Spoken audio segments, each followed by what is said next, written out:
1886 का जिक्र किए,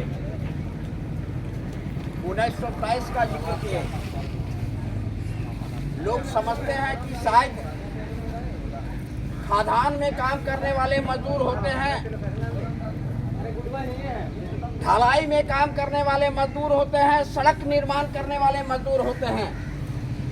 लेकिन मैं वो नहीं कह रहा, मैं कह रहा हूँ पूंजी के खिलाफ जो संघर्ष हो रहा है और अपनी पेट को जीविकोपार्जन के लिए जो संघर्ष कर रहे हैं, चाहे छोटे छोटे दुकानदार हो, खेत में काम करने वाले किसान मजदूर हो, खादान में काम करने वाले कोयला मजदूर हो, आयरन स्टील में काम करने वाले आयरन स्टील मजदूर हो, समाज को जरूरत के हिसाब से सुई बनाने वाले मजदूर हो या हवाई जहाज चलाने वाले मजदूर हो, ये तमाम मजदूर होते हैं।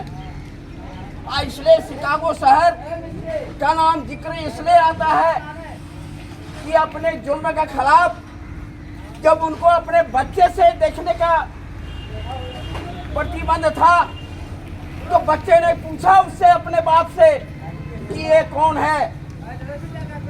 तो उसकी माँ ने कहा ये तुम्हारा बाप है। बाप खुद कह रहा है मैं तुम्हारा बाप हूँ। तो इस तरह का जुल्म हुआ करता था। इसका खिलाफ जब वहाँ फैक्ट्री मालिकों के खिलाफ लड़ाई चली तो लोगों ने शहादतें दी। तो मैं आपको बता दूं, ये 2:3 का झंडा आसानी से कोई दर्जी से बनाया हुआ नहीं है।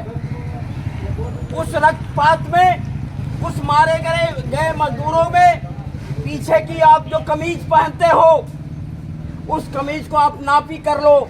ये जो आपका तीरा है, इस तीरे को, इस पीछे वाली पोर्शन को फाड़ करके वहाँ के जो मजदूर बचे थे उन्होंने डंडा लगा करके उस झंडा को बनाया।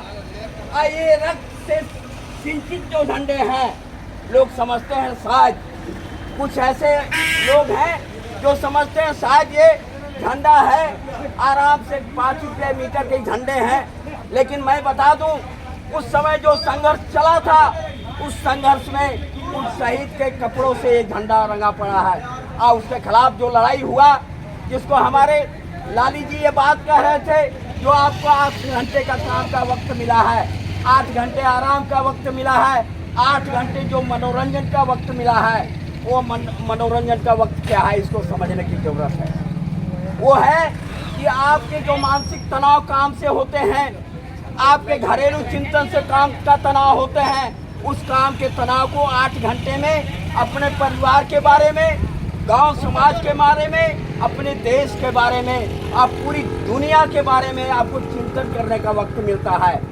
लेकिन आज पूंजीवादी व्यवस्था, साम्राज्यवादी व्यवस्था आपको 8 घंटे को कन्वर्ट कर दिया जा रहा है। वो अलग नैरेटिव चला करके इस साम्राज्यवाद को मजबूत करने की दिशा में चलाया जा रहा है। और मैं यह बात कह रहा हूँ, मैं रहूँ या ना रहूँ, आप रहें या ना रहें, हमारे पूर्वज मजदूर साथियों ने शहादत दी है। आपको एक दिन इस लड़ाई को लड़ना होगा। यह लड़ाई इसलिए कि आज जो सड़ांध है पूंजीवाद का, वो पूंजीवाद का सड़ांध इस देश में फासिज्म के रूप में स्थापित होते जा रहा है। और इसके खिलाफ लड़ करके ही मजदूर वर्ग की आज़ादी, मजदूर वर्ग के अधिकार की तरफ आगे आपको बढ़ना है। इसलिए रैयत विस्थापित मोर्चे की जो लड़ाई है, जो अपने अधिकार की लड़ाई है, हमारे साथी लाली जी बहुत विस्तार से ये बात रखे कि जहाँ भी काम की जगह है, वो काम की जगह हम मैनेजमेंट से इस मई दिवस में अपील करना चाहते हैं, उससे ये मई दिवस के अवसर पर कि आप जितनी जल्दी हो सके जो बेकारी है, इस बेकारी का हल का लोकेशन आपने वायदा किया था मौखिक तौर पर कई मीटिंगों में कि भाई जो कोयले हैं, वो कोयला का हक असंगठित मजदूरों के लिए है। हम इसको दंगल बना करके कोयला लोड करने का अधिकार देंगे और इस लड़ाई को आगे बढ़ाने के लिए आने वाला समय में जो रैयत विस्थापित आह्वान करेगा, हम समझते सभी साथी मेहनत करके आगे बढ़ेंगे और यहाँ के मजदूरों को, यहाँ के बेरोजगारों के सवाल पर आगे इस लड़ाई को बढ़ाएंगे। इन्हीं चंद शब्दों के साथ आप तमाम लोगों को इंकलाब जिंदाबाद।